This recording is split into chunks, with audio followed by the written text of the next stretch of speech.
السلام علیکم، میرا نام ہے شویتا۔ السلام علیکم، میرا نام ہے اندر اور آپ سب کا سواگت ہے ہمارے چینل میں۔ ابھی ہم قرآن کلاس کا ایپیسوڈ 5 کا پارٹ 1 کرنے والے ہیں، یہ دیکھتے ہیں۔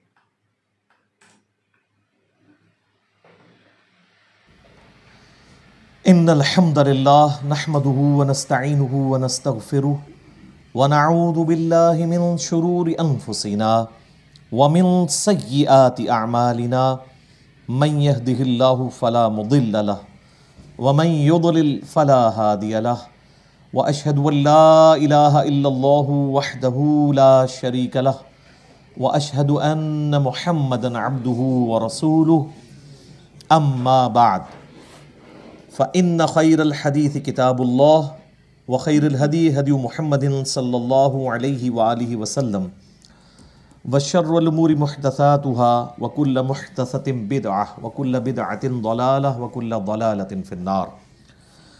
أعوذ بالله السميع العليم من الشيطان الرجيم من همزه ونفخه ونفثه. بسم الله الرحمن الرحيم. رب اشرح لي صدري ويسر لي امري واحلل عقدة من لساني يفقهوا قولي. بسم الله الرحمن الرحيم. ان الله وملائكته يصلون على النبي يا ايها الذين آمنوا صلوا عليه وسلموا تسليما. اللهم صل على محمد وعلى آل محمد كما صليت على ابراهيم وعلى آل ابراهيم انك حميد مجيد. اللهم بارك على محمد وعلى آل محمد كما باركت على إبراهيم وعلى آل إبراهيم إنك حميد مجيد. اللهم ربنا آتنا في الدنيا حسنة وفي الآخرة حسنة وقنا عذاب النار. ربنا آتنا من لدنك رحمة وهيئ لنا من أمرنا رشدا. لا إله إلا أنت سبحانك إني كنت من الظالمين. حسبنا اللہ ونعم الوکیل ولا حول ولا قوة الا باللہ العلی العظیم. یا حی یا قیوم برحمتک استغیث اصلح لی شأنی کلہ ولا تکلنی الی نفسی طرفۃ عین. آمین. الحمدللہ آج 24 نومبر 2019 کو سنڈے کے دن بمطابق 26 ربیع الاول 1441 ہجری میں قرآن کلاس نمبر 5 کا انعقاد ہوگا انشاءاللہ. اور آج انشاءاللہ ہم قرآن حکیم کے تعارف کے حوالے سے جو 40 پوائنٹس شروع کیے تھے ان کے آخری 5 پوائنٹس کوشش کریں گے کور ہو جائیں. علمی پوائنٹ نمبر 36 وہ ہے میرے بھائیوں، قرآن حکیم 2 طرح کے علوم کو اتھینٹک مانتا ہے. نمبر 1 ریویلڈ نالج یعنی وحی کا علم، اور نمبر 2 ایکوائرڈ نالج یعنی سائنس کا علم. The knowledge obtained through observations and experiments is known as science. قرآن حکیم ان 2 علوم کے سوا کسی اور کو ایز اے علم ایکسیپٹ نہیں کرتا.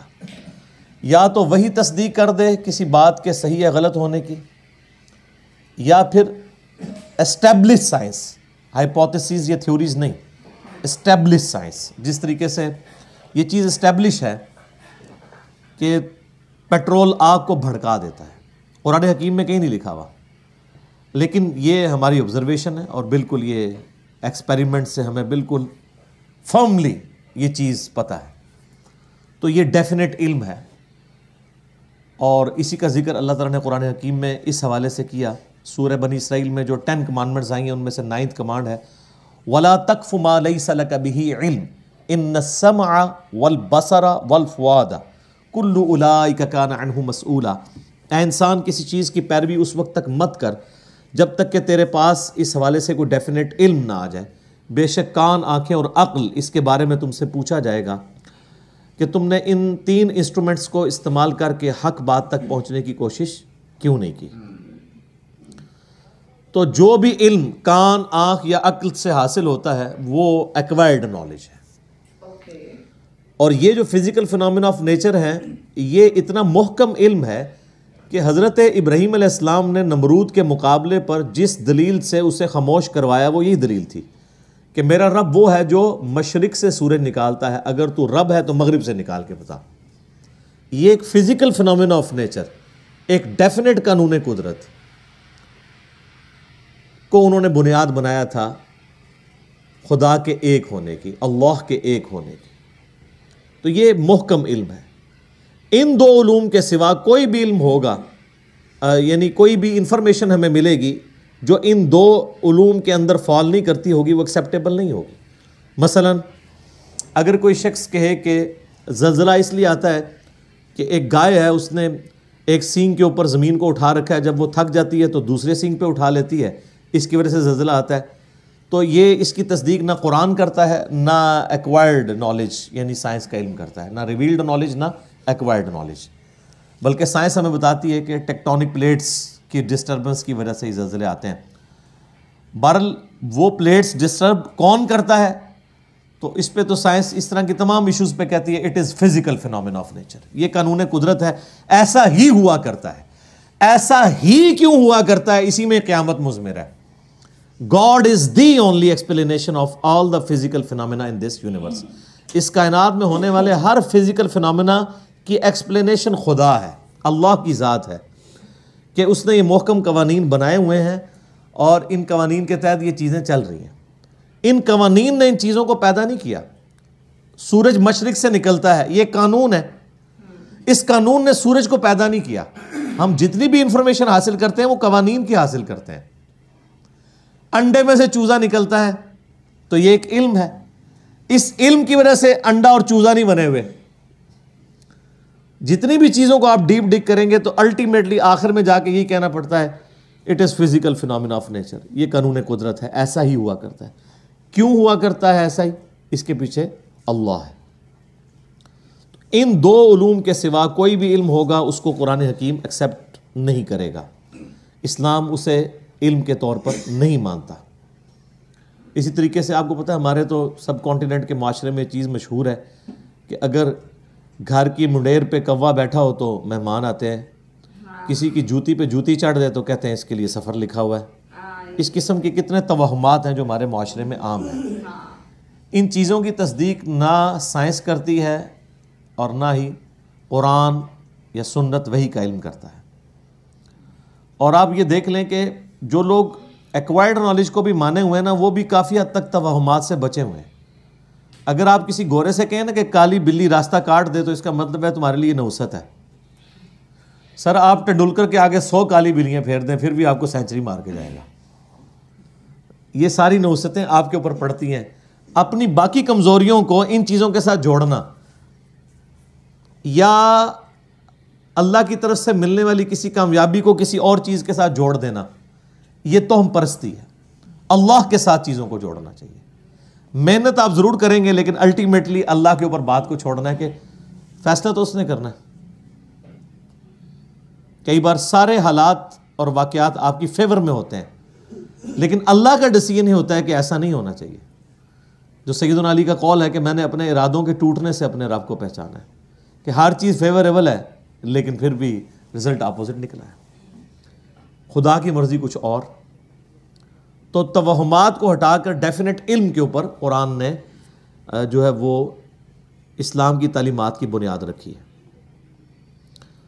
اور یہ جو سائنس کا علم ہے یہ اتنا محکم علم ہے، اس کے بارے میں اللہ تعالیٰ نے قرآن حکیم میں 1000 سے زیادہ آیات ہیں جو سائنٹیفک فنومینا یا فزیکل فنومینا آف نیچر کے ساتھ ڈیل کرتی ہیں۔ اور اس کا کلائمیکس وہ آیت ہے سورہ حامیم السجدہ کے بالکل اینڈ میں، سنریہم آیاتنا فی الآفاق وفی انفسہم حتی یتبین لہم انہ الحق۔ ان قریب ہم انہیں زمین و آسمان میں اور ان کی اپنی جانوں میں ایسی نشانیاں دکھائیں گے کہ یہ پکار اٹھیں گے، یہ بات مان لیں گے کہ یہ قرآن حق ہے، یہ کلام حق ہے۔ آج جس طریقے سے اللہ تعالیٰ نے سائنس کے ذریعے انسانیت کو کائنات کے چھپے ہوئے راز آشکار کیے ہیں، پہلے لوگوں کو تو ان چیزوں کا آئیڈیا نہیں تھا۔ یعنی اگر نبی علیہ السلام کے مبارک زمانے میں صحابہ کرام کو یہ بتایا گیا کہ تمہارا ایک ایک عمل نوٹ کیا جا رہا ہے، آج تو آپ کو پتہ ہے کہ ٹیرا بائٹس کے اندر USB آ چکی ہوئی ہیں. ابھی تو یعنی اس کے اوپر بھی تحقیق ہو رہی ہے کہ انسان کا تھوک جو ہے نا، اگر اس کو بھی سٹوریج کے طور پہ یوز کیا جائے تو انسانی ہسٹری کا بہت بڑا ڈیٹا جو ہے وہ تھوک کے اندر سٹور کیا جا سکتا ہے. چپس کی فارم میں، USB کی فارم میں، ہارڈ ڈسک کی فارم میں تو آپ کے سامنے چیزیں آ چکی ہیں. کتنے بڑے لیول کا نالج جو ہے وہ ایک چھوٹی سی USB کے اندر آ جاتا ہے. اب تو بلکہ ہر موبائل کے اندر میموری کارڈ ڈلے ہوئے ہیں. یہ ہم نے فزیکلی چیزیں آبزرو کر لی ہیں، کائنات کے چھپے ہوئے رازوں کو حاصل کر لیا ہے. اس کی وجہ سے کئی چیزیں جو ایمان بالغیب سے تعلق رکھتی تھی وہ ایمان بالشہادہ ہو چکی ہیں، ہمارے سامنے ہو چکی ہیں کہ ہاں یار اگر یہ ہو رہا ہے تو وہ کیوں نہیں ہو سکتا. CCTV کیمرہ جو ہے ایک ایک 2 مہینے 3 مہینے کی ریکارڈنگ کرتے ہیں، ایک ایک چیز کی ریکارڈنگ کرتے ہیں. دنیا کا مہنگے سے مہنگا کتا بھی وہ سیکیورٹی نہیں پرووائڈ کر سکتا جو CCTV کیمرہ آپ کو کرتا ہے، کیونکہ اس کو نہ نیند آنی ہے، نہ اسے اونگ آنی ہے، نہ اسے بھوک لگنی ہے، نہ ایسے کو گولی مار کے ختم کر سکتا ہے. وہ تو ایسے خفیہ جگہ پہ لگے ہوتے ہیں اور ہر چیز آپ ریوائنڈ کر کے ایک ایک چیز دیکھ سکتے ہیں، پکڑی جاتی ہیں چیزیں. تو یہ سب کچھ اللہ تعالیٰ نے انسان کو کان، آنکھیں اور عقل کے ذریعے فزیکل فینومین آف نیچر کو آبزرو کر کے یہ ساری چیزیں ترقی کروائی ہیں.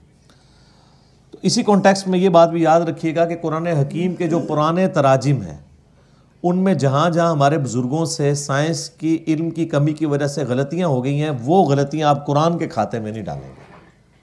قرآن کے صرف ٹیکسٹ کی گارنٹی ہے کہ یہ محفوظ ہے. اگر قرآن کا ترجمہ کسی نے ایسا کیا جو اس وقت کے لمیٹڈ سائنس کے نالج کے تحت اتنا ہی کسی کو علم تھا تو وہ اب قرآن کے کھاتے میں نہیں ڈالا جا سکتا. اس وقت لوگوں نے کتنی باتیں کر دی. مثلا یہ قرآن حکیم میں جو سورہ لقمان میں آیا 5 علوم کا ذکر آیا، تو اس میں ایک اس چیز کا علم ہی تھا کہ کوئی جان نہیں جانتی کہ ماں کے پیٹ میں کیا ہے. سورہ لقمان میں بھی اور صورتوں میں بھی اس کا ذکر آیا. تو ترجمہ کرنے والوں نے اس کا ترجمہ کر دیا کہ لڑکا ہے یا لڑکی، خود سے ہی بیچ میں ڈال دیا، جو آج ہمارے لیے مصیبت بنی ہوئی ہے. کیونکہ اب الٹرا ساؤنڈ کے ذریعے کافی زیادہ آپ کو یعنی معلومات حاصل ہو جاتی ہیں. ہمارا تو ابھی اس طریقے سے یہاں پہ اتنا ایڈوانس الٹرا ساؤنڈ نہیں ہے، باہر کے ملکوں میں تو کلرڈ ہے اور ایک ایک چیز وہ بتا دیتے ہیں. وہ ترجمہ کرنے والوں کی غلطی تھی. قرآن حکیم میں سیکس کے پوائنٹ آف ویو سے نہیں لکھا ہوا کہ کوئی نہیں بتا سکتا کہ لڑکا ہے یا لڑکی، بلکہ قرآن میں یہ ہے کہ کوئی نہیں جانتا کہ ماں کے پیٹ میں کیا ہے. اب اس کا تعلق کس چیز کے ساتھ ہے؟ قرآن حکیم میں اللہ تعالیٰ نے سورہ تغابن میں فرمایا هُوَ الَّذِي خَلَقَكُمْ فَمِنْكُمْ كَافِرٌ وَمِنْكُمْ مُؤْمِنٌ. وہی اللہ ہے جو تمہاری تخلیق کرتا ہے، کوئی تم میں سے کافر ہو جاتا ہے، کوئی مومن ہو جاتا ہے. یعنی جب اللہ پیدا کرتا ہے اس وقت تو سب کو ایک جیسا ہی پیدا کرتا ہے. پھر بعد میں حالات و واقعات کے بعد انسان اپنی صلاحیتوں کو یوز کر کے یا تو بات ماننے والا بن جاتا ہے یا انکار کرنے والا. تو مجھے بتائیں دنیا کا کوئی الٹرا ساؤنڈ یہ بتا سکتا ہے کہ یہ جو بچہ پیدا ہوگا یہ بعد میں کافر ہوگا یا مومن؟ نہیں بتا سکتا. تو قرآن کے کہنے کا مقصد یہ تھا. اسی طریقے سے یہ تو ایک رخ تھا. دوسرا رخ وہ سورہ لقمان میں جو بارش کے حوالے سے آیا، اور وہ بھی لوگوں نے اب غلط سمجھ لیا اس حوالے سے کہ وہ کہتے ہیں جی وہ تو سائنٹسٹ تو ہمیں پہلے بتا دیتے ہیں بارش کب ہوگی. سر سائنٹسٹ کبھی بھی نہیں بتا سکتے، جب ہونے والی ہوتی ہے اس وقت بتا سکتے ہیں. آج کوئی سائنٹسٹ یہ بتا سکتا ہے کہ آج ہے 24 نومبر 2019، تو 24 نومبر 2020 کو بارش ہوگی یا نہیں؟ کیوں جی؟ کوئی نہیں بتا سکتا.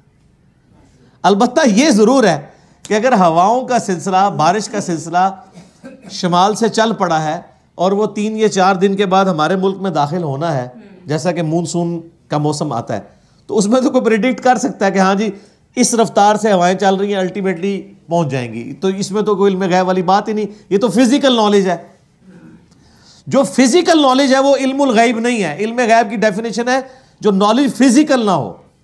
مثلا فرشتے آپ ڈیٹیکٹ نہیں کر سکتے الٹرا ساؤنڈ کے ذریعے، کسی چیز کے ذریعے بھی.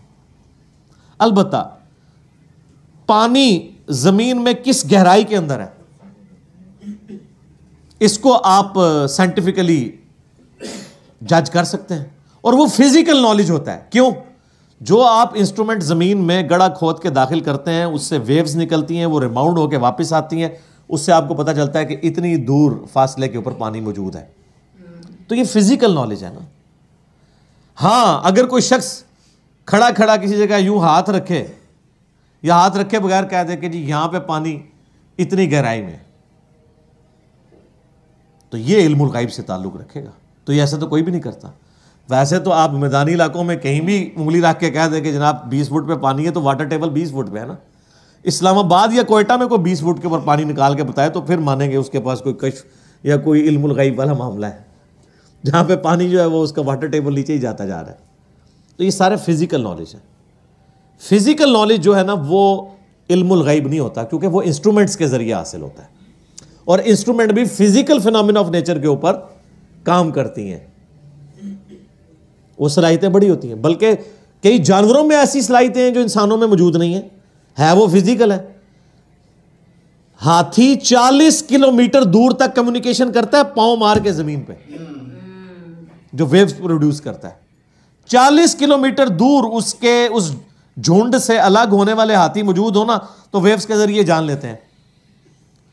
یہ عقاب 2-3 میل اوپر سے اپنے شکار کو لوکیٹ کر لیتا ہے, اتنی تیز اس کی آنکھیں. کتے کی سونگھنے کی صلاحیت انسان سے بہت زیادہ ہے. وہ ایسی چیزیں بھی سونگھ سکتا ہے جو انسان نہیں سونگھ سکتا. اس لیے آپ کو پتا نا, یہ جب ہیروئن کی اسمگلنگ کے لیے یا اس طرح کی وہ معاملات کو پکڑنے کے لیے ایئرپورٹس وغیرہ کے اوپر کتے, ٹرینڈ کتے, ایک وہ ٹرینڈ کتے ہیں جو چوری پکڑنے والے ہیں, وہ 2 نمبر ٹرینڈ کتے ہیں, وہ لوگوں میں لڑائیاں کروانے کے لیے. جو اوریجنل ٹرینڈ کتے ہیں نا وہ واقعی چیزوں کو پکڑ لیتے ہیں, کئی مشینیں نہیں پکڑ سکتی جو وہ پکڑ لیتے ہیں. تو یہ فزیکل نالج سے تعلق رکھتی ہیں, یہ علم الغیب سے چیزیں تعلق نہیں رکھتی. لہٰذا ہمارے پرانے بزرگوں نے اگر کہیں کوئی ترجمے کیے, کہیں تفسیریں غلط کر دی ہیں تو وہ قرآن کے کھاتے میں نہیں ڈلیں گی. قرآن کا کوئی قصور نہیں ہے, وہ ترجمہ کرنے والوں کا قصور ہے, اور آپ لوگوں کا قصور ہے کہ آپ نے ان کو اتنا بڑا بزرگ مان لیا. میرا خیال ہے ان چیزوں سے یہ چیز کھل کے سامنے آ گئی کہ جن کو اتنے بڑی غلطیاں لگی ہیں قرآن کی تفسیر میں, تو اس کا مطلب ہے ان کے پاس علم الغیب کوئی نہیں تھا. ورنہ اگر علم الغیب ہوتا, ان کے پاس نالج آف ان سین ہوتا, تو ان کو یہ غلطیاں تو نہ لگتی. آپ پرانے بزرگوں کے بارے میں سنتے ہیں جی, وہ جناب جب مسلح اٹھاتے تھے تو 7 زمینیں نیچے دیکھ لیتے تھے, نگاہ اٹھاتے تھے اوپر تک چلے جاتے تھے, لیکن تیل پھر بھی سر ایڈون نہیں دریافت کیا. سر کسی بزرگ سے تیل دریافت نہیں ہوا. تیل تو 7 زمینوں کے نیچے ہے ہی نہیں تھا. تیل کا کنواں تو 2-3 کلومیٹر نیچے تھا, اور جہاں پہ نکلا وہ اللہ تعالیٰ نے قدرتی طور پہ نکلوایا, وہاں پہ اوپر تھا اس کا یعنی لیول. سب سے پہلا تیل کا کنواں جو ہے وہ 1758 کے راؤنڈ اباؤٹ امریکن ایک اسٹیٹ ہے پنسلوینیا, اس میں تیل کا کنواں نکلا تھا. عرب اسٹیٹس میں تو 20ویں صدی میں آ کے نکلا ہے. تو اور سب کانٹیننٹ جو سارے بزرگوں کا گڑھ تھا, کسی رحمۃ اللہ علیہ نے کوئی ایک کے تیل کا کنواں بھی دریافت کیا یہاں پہ کہ ان کے نام کی تختی لگی ہوتی. تو یہ کہاں زمین سے نیچے دیکھتے تھے, کچھ بھی نہیں دیکھ سکتا ایسے کوئی. تو یہ جدید سائنس نے ان کے یہ سارے کے سارے دعوے بھی جھوٹے ثابت کر دیے. تو قرآن پاک کا وہ ترجمہ اور تفسیر جو پرانے بزرگوں نے کیا وہ قرآن کے کھاتے میں نہیں ڈلے گا. کیمیائے سعادت میں اگر امام غزالی نے لکھ دیا کہ سورج زمین سے 60 گنا بڑا ہے, تو یہ ان کے لیک آف نالج تھا. آج ہمارے بچے کو بھی پتہ ہے کہ 13 لاکھ گنا بڑا ہے. اب 60 کو 13 لاکھ گنا کرنے کے لیے چلے 60,000 بھی کہہ دیتے تو ہم 2-4 صفرے لگا کے ان کو بخشوا لیتے. اتنی بڑی غلطیاں ان سے کیسے ہوئی ہیں؟ اسی لیے کہ ان کے پاس وہ علم نہیں تھا جو آج سائنس کے ذریعے ہمیں پتہ ہے. تو یہ ان کا کوئی عیب بھی نہیں ہے, اس میں ان کی توہین بھی نہ کی جائے. توہین آٹومیٹکلی اس لیے ہو جاتی ہے کہ آپ نے ان کے بارے میں کلیم کیا ہوا نا, وہ کلیم چونکہ اب جھوٹا نکلا ہے تو توہین تو آٹومیٹکلی ہوگی, کیونکہ آپ تو کہتے ہیں وہ تو جناب ہر چیز جان لیتے ہیں. ہم نے تو اس سے بڑی بات کی ہے کہ ہم اپنی میکینیکل انجینئرنگ کا ایک فارمولہ لکھ کے دیتے ہیں, زمین و آسمان کے سارے بزرگ مل کے جنہوں نے انجینئرنگ نہیں پڑھی ہوئی اس کو پڑھ کے بتا دیں. سمجھنا تو بڑی دور کی بات ہے. یہ میں اس لیے کہہ رہا ہوں کہ میکینیکل انجینئرنگ خدا کو تو آتی ہے نا, خدا تو کسی بزرگ کو سکھا سکتا ہے نا, تو سکھائے. ایسا نہیں ہوگا. ہاں یہ کلیم اگر پیغمبر کے بارے میں کیا جائے اس کے ساتھ ہو جائے گا. وہ بھی اگر اللہ چاہے گا تو، جیسا کہ حضرت صالح علیہ السلام سے ڈیمانڈ کی گئی کہ پہاڑ میں سے اونٹنی نکلے، تو اب یہ فزیکل فنامنا آف نیچر کے خلاف ہے، اللہ نے نکال کے بتائی. پیغمبر کو منوانے کے لیے اللہ تعالیٰ نے معجزہ کروا دیا. بزرگوں والا معاملہ نہیں ہوتا کہ وہ کچھ کر کے دکھا سکتے ہیں، کچھ بھی کوئی نہیں کر سکتا. اسی لیے میں آپ کو کہتا ہوں کہ آپ لوگ بیمار ہوتے ہیں تو آپ کو مزاروں پہ لے کے جاتے ہیں، اور مزاروں والے جب بزرگ بیمار ہوتے ہیں ان کو آغا خان اور شفا انٹرنیشنل لے کے جاتے ہیں. میں نے آج تک نہیں کوئی دیکھا کہ کوئی بڑا پیر بزرگ بیمار ہوا ہو اور وہ پاکستان کے مہنگے ترین ہاسپٹل میں علاج نہ کروا رہا ہو. تو یہ کس کو دھوکہ دے رہے ہیں؟ ان کو بھی اٹھا کے مزاروں پہ لے جایا کریں نا. کتنے بڑے بڑے، اب میں نام نہیں لیتا، بالکل پرسنل بات ہو جائے گی، ان کے یقین کریں ان کے پیشاب بند ہوئے ہیں تو ان کو آغا خان سے انہوں نے کروایا ہے، اور پوری دنیا کو تعویذ لکھ کے دے رہے ہیں. وہ لوگ لاکھوں مرید ہیں ان کے، ایک تعویذ خود لکھ کے اپنا پیشاب کھول کے بتا دیتے نا. کوئی کچھ نہیں کر سکتا. تو اس طرح کی جو چیزیں جڑی ہوئی ہیں فزیکل نالج کے ساتھ، اس میں اگر کہیں پہ کسی نے غلطی کھائی ہے تو اس کو آپ قرآن کے کھاتے میں نہیں ڈالیں گے، بلکہ آپ ڈالیں گے بابوں کے کھاتوں میں. بابوں کے کھاتوں میں بہت کچھ ڈال چکا ہوا ہے، اس میں سے یہ بھی ڈال دیں آپ. اسی طریقے سے ترجمے سائنس کے نالج کم ہونے کی وجہ سے غلط کر دیے. میں نے اکثر مثال دی، ایک بڑی یعنی نمائندہ مثال ہے قرآن میں، جو بخاری مسلم میں آتا ہے کہ پہلی 5 آیات سورۃ العلق کی نبی علیہ السلام پہ پہلی وہی نازل ہوئی ہے. اقرأ بسم ربک الذی خلق، خلق الانسان من علق. ہمارے پرانے سارے بزرگوں نے خلق الانسان من علق کا ترجمہ کیا ہے اللہ تعالیٰ نے انسان کو خون کی پھٹکی سے پیدا کیا، ڈراپ آف بلڈ سے پیدا کیا. یہ ترجمہ سارے کرتے آئے، حالانکہ اس کے لیے ان کے پاس کوئی بنیادی دلیل موجود نہیں تھی. لیکن اب جب ماڈرن لوگ آئے ہیں انہوں نے کہا جی علق تو کہتے ہیں سسپینڈڈ چیز کو، اردو میں بھی معلق لفظ، لٹکی ہوئی چیز کو کہتے ہیں کہ معلق ہے. تو علق کا ترجمہ ہے کہ انسان کو اللہ نے پیدا کیا ایک ایسی چیز سے جو سسپینڈڈ فارم میں تھی.